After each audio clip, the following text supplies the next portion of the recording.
Chapter 14. The Hand Almost Taken. The stone under Evara's foot went cold. Not winter cold. Not sea cold. Law cold. It entered through her soul and moved upward, taking the shape of every word Volos had spoken. Her step stopped before it touched fully down. Her hand still hovered near the wall. The green-black seam beside her sealed itself so quickly that afterward she could not prove there had been anything there at all. Orren had turned. He stood 3 paces ahead, though the path had already begun arguing with the distance. His shoulder remained twisted toward her. His face was half lit by the grey of the living world, half held by the dark of the house. One eye bright with relief, one already filling with horror. He saw her. He saw that she had been there. Evara had thought some truths would feel better once witnessed. This one did not. "Orren," she said. His name reached him. The path shuddered. Then the space between them lengthened, not like a road stretching, not like a room growing, more like a sentence being revised after it had already been spoken. 3 paces became 5. 5 became something the eye could not measure cleanly. The floor pulled thin between them, black stone sliding under black stone without sound. The arch ahead blurred. The rain beyond it flattened into a grey sheet. No drops, no leaves, no living world, only the idea of escape receding. Orren reached for her. He did not seem to know he had done it. His hand came up, open, desperate, blood dark at the knuckles. The movement broke something in his face. The hope vanished first, then the certainty. What remained was the boy from the low beam, struck by a silence he could not turn into music. "I thought," he said. The path drank the rest. Evara's lifted foot came down. Cold seized both her legs. She gasped and reached for the wall. It was no longer warm. The house had withdrawn its palm. The stone beside her felt smooth, dead, and final. "I was there," she said. Orren flinched, as if the words had crossed the widening space and struck him. "I know," he said. "No." Her throat hurt. "You know now." His mouth opened. No sound came. The path beneath them cracked. Not physically. No split opened in the stone. No jagged line ran between them. But Evara felt the break through the soles of her feet, through the burned hand tucked at her side, through the drowned place in her lungs that had never stopped remembering water. The bargain had been a held breath. Orren had exhaled. Behind him, the grey arch dimmed. Behind her, the dark of the last house deepened. A sound moved under the path. The house breathing in. Evara took a step toward him, or tried. Her foot dragged against the stone, as if the floor had become thick mud. The cold climbed to her knees. Her mantle pulled backward, though no hand touched it. The air around her grew dense and dark, clinging to cloth, hair, skin. She leaned forward with all her weight. Orren's hand stretched farther. "Take it," he said. The words came clearer this time. Too clear. The path listened. Evara felt the terms wake around them, like teeth lifting from sleep. "Orren, don't. Take my hand. That is a call." "No." His voice broke. "No, I'm not, Evara, please. Please." The word had always been dangerous in him. It made hunger kneel and pretend it was kindness. She forced another step. This one moved her, perhaps the width of a finger. The house pulled back harder. Orren stumbled toward her, and the path buckled under him. He dropped to one knee, caught himself on his wounded arm, and cried out. Blood struck the stone beneath his hand. The moment his blood touched the path, red lines flared around it. Words, not letters she knew at first.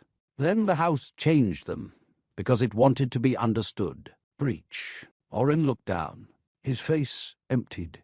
"No," he whispered. The red lines spread from his blood toward her, thin as roots under frost. Breach by sight. Breach by call. Pending forfeit. No, Evara said. This time the word was for the house. It did not care. The lines reached the space between them and stopped, waiting. Orren lifted his head. Something changed in him then. Evara saw it happen and feared it before she knew what shape it would take. Grief found the river water certainty inside him. Fear found song. Shame found the old place where he had always gone when words could not survive plainly. His mouth opened. "Orren," she said sharply, "do not sing." His eyes fixed on hers, not past her, not toward the door. I can fix it." The sentence chilled her more than the stone. "No, I can. Not like this," he began, anyway. The first note was almost nothing, a torn breath, a thread of sound pulled through a throat that should have been allowed to bleed in peace. It shook when it entered the path, weak enough that for one foolish heartbeat, Evara thought it might fail on its own. Then the house answered, not with welcome, with resistance. The path darkened. The red lines flared brighter. The air between them thickened until the note moved visibly through it, a pale vibration crossing the dark like a strand of hair in water. It touched Evara's chest. Her body moved. Not much, only a lean. But she felt it. Her ribs lifted toward him. Her burned hand opened inside its bandage. Her good hand rose from the wall, fingers stretching. Memories brightened all at once, too sharp at the edges. Orren laughing in the low beam, Orren in the field with mud on his cheek, Orren offering the last of his broth, Orren stopping the hum when she told him to, Orren saying her name on the ship, as if it had been the only word he still trusted. The song made all of that near, too near. The house pulled backward. The opposing forces met inside her. Evara screamed. Orren's song faltered. Good. Let it falter. But then he heard the scream as pain, and because he was Orren, because he had always moved toward pain with music in both hands, he sang harder. The note widened. Blood ran from his nose. "Orren, stop! I have you. You don't." The words tore out of her. He did not stop, or could not, or heard her, and believed stopping meant losing her. The song called her name without saying it. That was worse. If he had spoken Evara Soln, the house might have broken him at once. Instead, he sang the space her name occupied in him. The low beam silence, the field, the water, the hand that had not reached his, the one breath she had taken on the path. Her whole self, or the version of her his grief knew how to hold. It pulled. Evara slid forward. The stone beneath her feet fought. Her knees nearly buckled. The dark mantle snapped backward, hood choking against her throat. She ripped at the clasp with her burned hand, and pain flashed white. The clasp gave. The mantle flew behind her and vanished into the dark, swallowed before it touched the floor. Without it she felt smaller, colder, more herself. She reached toward him by choice. That mattered. It had to matter. His song pulled, yes. The house pulled back. But her hand opened because she wanted his. She wanted him alive. She wanted his face, not to hold that ruined look. She wanted to cross the space and strike him and hold him and tell him he had broken the only term that asked him to trust her. She wanted all of it at once. "Orren," she said, "listen to me." "I am." "No, you're singing." He sobbed through the next note. The sound went through her. The song wavered and changed, becoming less shaped, less careful. The gentleness he had managed in Volus's chamber tore under panic. This was no question placed on a table. This was a hand closing around a wrist in water. This was a man saying, "Stay close," while swimming toward a song only he could hear. Evara felt herself pulled another step. The house answered. The walls opened on both sides of the path, not doors. Records. Drawers slid out in long, dark rows, one after another, impossible in the narrow passage.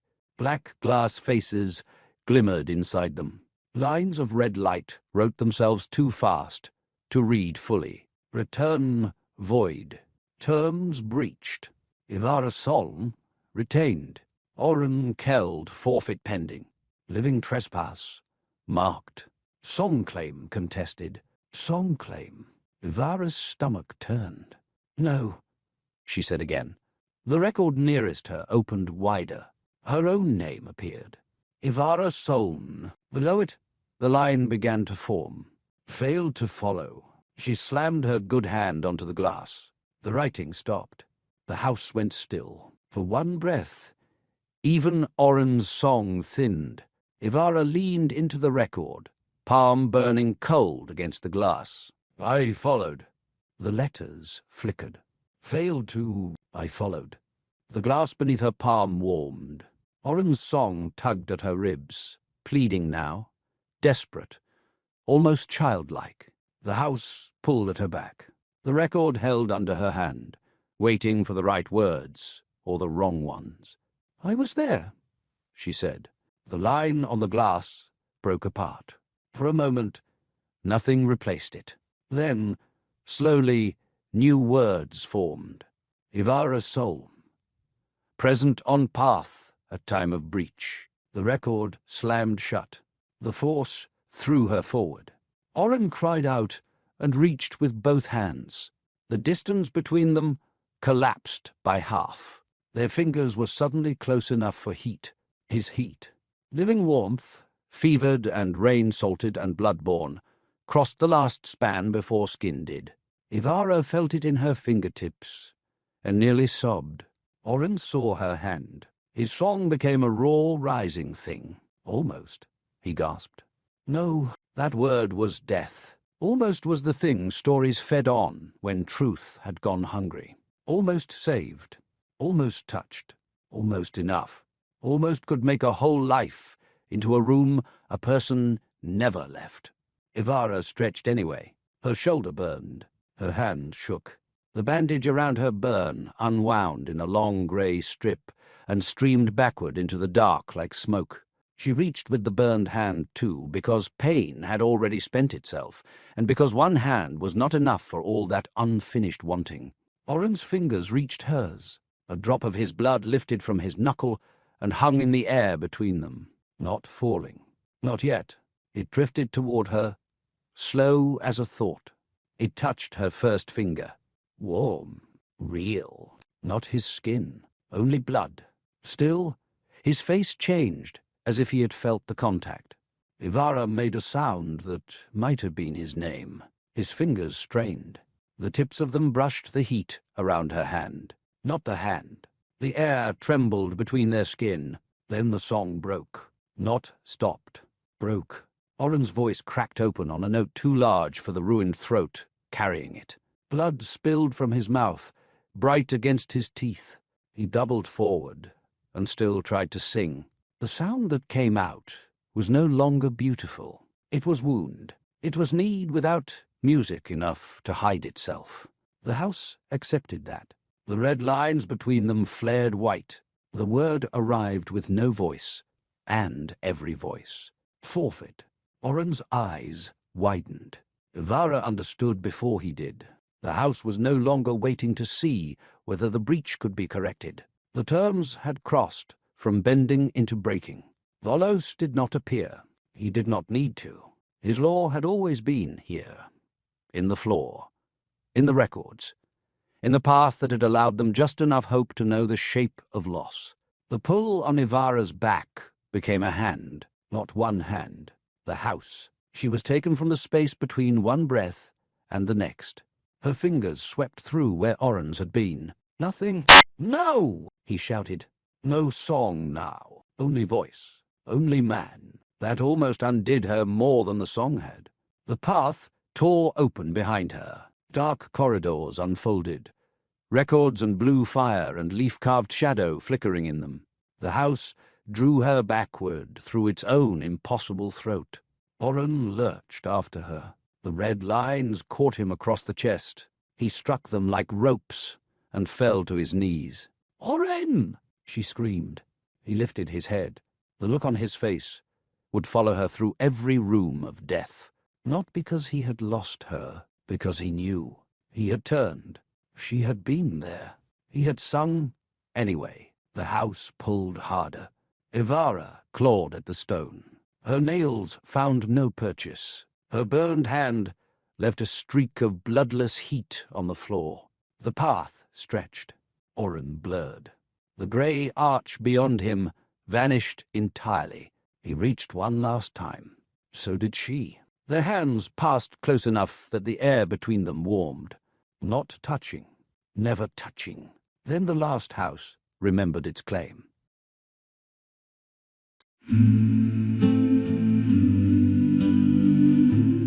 Rain on the sill, salt in the flame. When the door goes quiet and the room lets go, lay the last word gently where the dark runs slow. There is still a road under ash, under rain. There is still a voice trying not to break. Carry the song through the dark and the foam.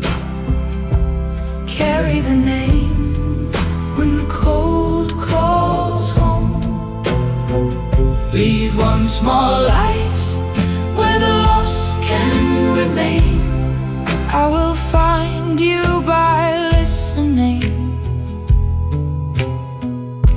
You will know me by name. Rain on the sill, Salt in the flame. The door goes quiet. Carry the name.